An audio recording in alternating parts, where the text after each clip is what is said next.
It's a desolate picture. This development in the Madrid neighborhood of Vallecas was built to house 100,000 people. But barely a third of the apartments have been sold. It's symptomatic of the crisis that has hobbled Spain for nearly 3 years. And it's not only construction companies that are affected. Innovative firms have been hit as well. Intelliglass has developed a window which better insulates against heat and cold than previous systems. The company promises energy savings of 70%. Water circulates inside the window, removing heat or providing it when necessary. It's a good idea, but Intelliglass is suffering in the downturn. Se nota muchísimo.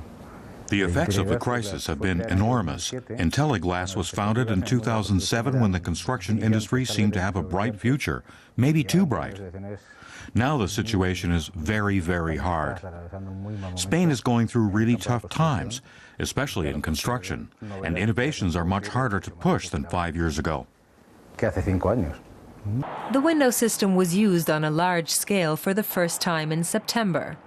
Initial data shows that the technology works. Intelliglass wants to export windows as well. But to do that, they need money, and state subsidies are not enough. If we had more money, we would be a lot further along. We've been looking for venture capital to expand the company, but that's very hard to come across at times like these.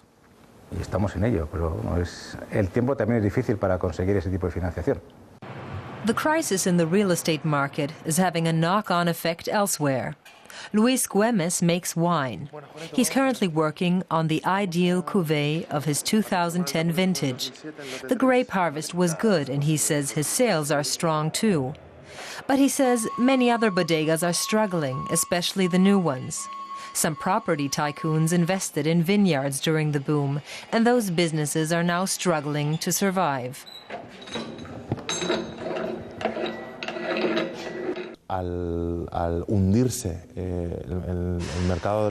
When the real estate market collapsed, the geese stopped laying golden eggs. In the case of those vineyards that are still in the process of development, that haven't yet started producing, the owners had little choice but to shut them down. Established vineyards are focusing more and more on the export market. They've benefited from the great improvement in Spanish wine in recent years. Most of the Spanish economy can only dream of that kind of growth. Figures soon to be released will show whether Spain has again slipped into recession. Economist Rafael Pampillon has been watching the trends for years. He's identified many structural problems and doesn't expect the situation to improve anytime soon. Germany or France rehired the unemployed in the place they used to work. We don't do that.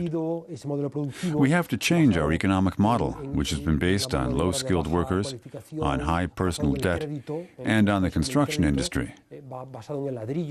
We have to focus on something that will allow us to increase our exports.